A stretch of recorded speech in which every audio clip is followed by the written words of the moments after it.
Hello बच्चों, let's read out the question first. Monochromatic plane polarized light with angular frequency omega passes through a certain substance along a uniform magnetic field H. So एक monochromatic plane polarised light है, ठीक है, जिसकी angular frequency है omega. वो पास की जाती है एक सब्सटेंस से जिसमें यूनिफॉर्म मैग्नेटिक फील्ड है H के बराबर। सो हमें फाइंड आउट करना है, find the difference of refractive indices for right hand and left hand components of light beam with circular polarization if the Verdet constant is equals to V। ठीक है, सो चलिए start करते हैं हम सोल्यूशन से। But before of it's let's talk about the key concept which we are going to use here for this question. So हमें find क्या करना है, डिफरेंस ऑफ रिफ्रैक्टिव इंडेक्स किनका। एक तो जो राइट हैंडेड कंपोनेंट होगा वो उस लाइट का, और एक लेफ्ट हैंडेड कंपोनेंट होगा। सो इन दोनों के बिटवीन में इन दोनों के जो रिफ्रैक्टिव इंडाइसेस होंगे उनके डिफरेंस हमें कैलकुलेट करना है, राइट।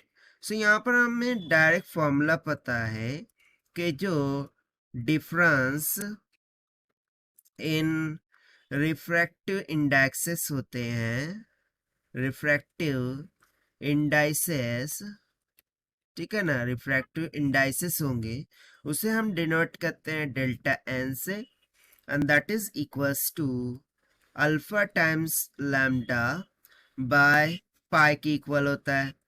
सो इस कंसेप्चुअल फॉर्मूले का हम यहाँ पर यूज करना है ना। यहाँ पर हम कांस्टेंट को डिफाइन कर सकते हैं, जहाँ पर अल्फा क्या होता है, रोटेशन कांस्टेंट, ठीक है।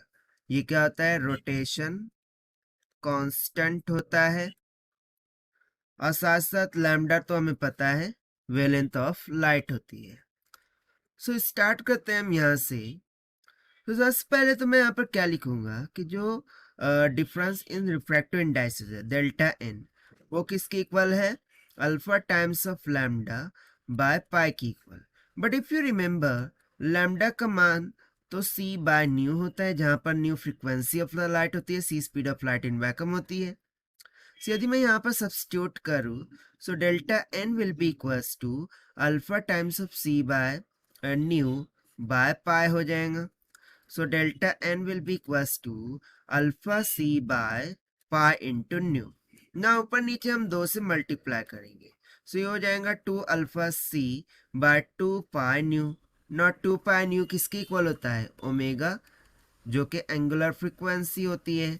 सो यदि मैं यहाँ पर सब्स्टिट्यूट करूँ, so delta n will comes out to be 2 alpha C by omega के इक्वल आ जाएगा, ठीक है। इसे हम दे देंगे इक्वेशन नंबर फर्स्ट। नाउ यदि मैं यहाँ पर बात करूँ अल्फा की, so alpha is equals to, इसका फॉर्मूला क्या होता है, जो भी वर्डेड कांस्टेंट है वो multiply by magnitude of magnetic field that is H, right.